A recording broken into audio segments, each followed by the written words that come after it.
Hi there. Welcome to the podcast. It's great to have you with me today. One thing I like about Jesus is, well, there's a lot of things, but is his propensity for parables, for short stories that can bring something very hard to understand down to the level where we can really appreciate it. And I have a parable for you today that's going to help you appreciate the danger we are in these last days. Now, there was this very wealthy landowner who owned 7 large properties, and he planted on each of them a farm. Now, some of the farms, unfortunately, were in arid and dry and sandy areas where their output was really weak. They just didn't produce a lot of grain or a lot of barley. Though the servants were diligent, it had very little output. In fact, so little that at times they didn't even have food for themselves. But there were others that were on better land. Unfortunately, they were in regions filled with all kinds of bandits and robbers and weasels, and even skunks have a way of getting into the crops. They will go into a watermelon patch and dig a hole through the side of the watermelon, reach in with their little hand and scoop out mouthfuls of watermelon from the center, leaving nothing but the shell afterwards. So, unfortunately, these farms were also not very productive. But the landowner had one farm, and he called it Freedom Farm. It was built on a land where the soil was sweet and good. You could look at it sideways and it would be spitting up grain. You could walk over it and behind you in your footprints, corn would sprout up. It was incredible land. And he called this one Freedom Farm, and he was assured that it was such an abundant land, such a good land, that it would more than make up for what the other farms could not produce. So he left this farm, Freedom Farm, with his servants, giving them instructions to look after the needs of his other farms, and share some of that abundance with the people of the land who were very good people and didn't terrorize them, didn't enter their farm to steal, didn't burn their crops. They were relatively good people. And just to give them some grain and some of the produce of the land to stay in their favor. Well, the landowner went away feeling good. Yes, some of his farms were struggling to get by and at times didn't have enough even to feed the workers.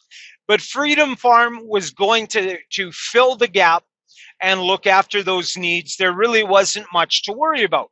So he went away on a trip feeling really good, feeling really pleased with all that he had accomplished. And one day, time rolled around and he returned to observe his farms and what had become of them in the period he'd been away. And as he passed through some of the farms on arid ground and those farms that were in bad areas filled with bandits and robbers and wild animals, he wasn't disappointed. They still continued to labor to the best of their ability.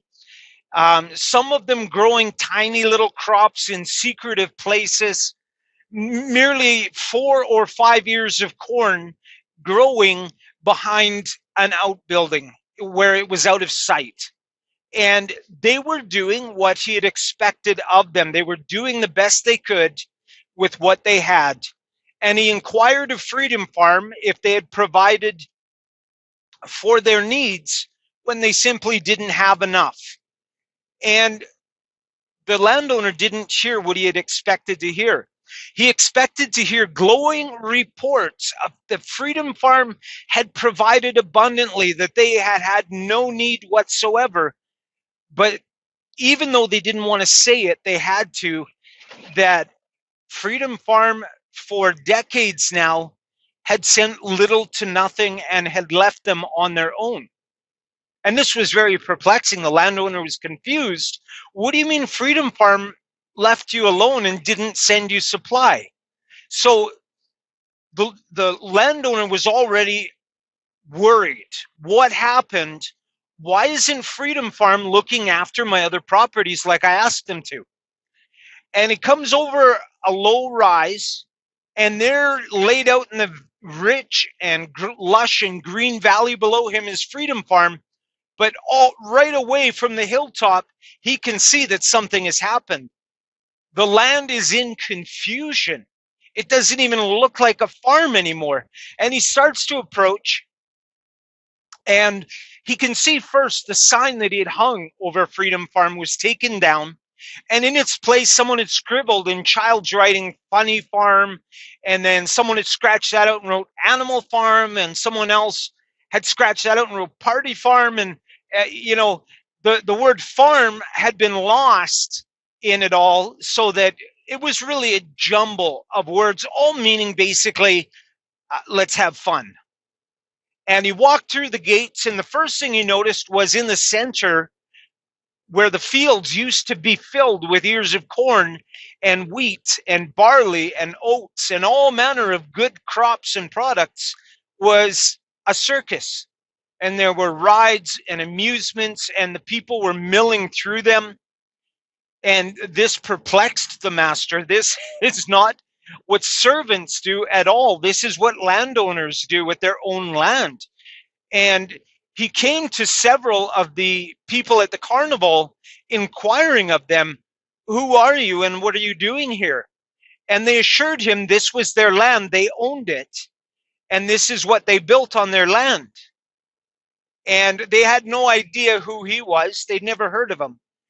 He noticed that the farmhouse had been torn down, and so had the bunkhouse. It was all torn down. And he went looking for the wood. What had they done with it? And here, there, and everywhere were these strange little constructions. They looked like an outhouse, literally. And each one had its own peculiar scribble on the door, as if an advertisement for this, that, and the other. Curious, he approached one of these little outhouses, swung open the door, and found people inside that he did not know. And they were all dressed identically. And in their midst was a man or a woman dressed like a king. What a strange thing this was to behold. And he inquired of them, what are you doing here? And they assured him they were here serving the landowner. And he inquired of them again, is this what the landowner asked you to do? And they said, yes, sir, it is. And then they asked him politely if he would please shut the door so they could continue. The landowner went through the one end of his land to the other, and only found a handful of people who were trying to grow corn, trying to raise wheat, trying to water the cattle and tend to their needs. And he said to them, come with me. And altogether, 8 people followed the landowner, and they left Freedom Farm. And the 8 that followed him said, what is to become of the farm? And he said to them, it will be burned with fire, as he led them away.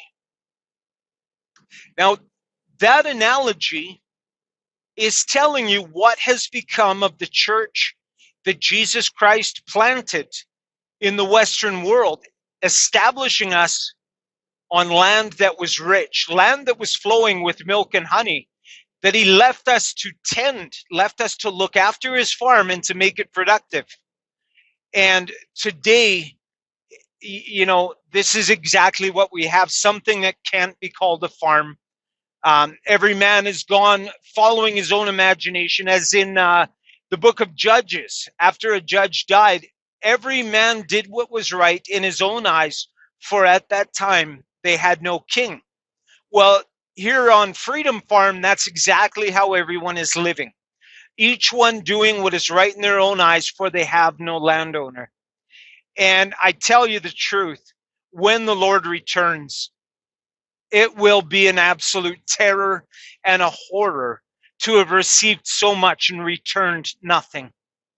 I say this parable by way of warning to those in the Western world that we are ripe for destruction. We are ripe for the wrath of God and fiery indignation for being so frivolous and careless with the things he's trusted to us.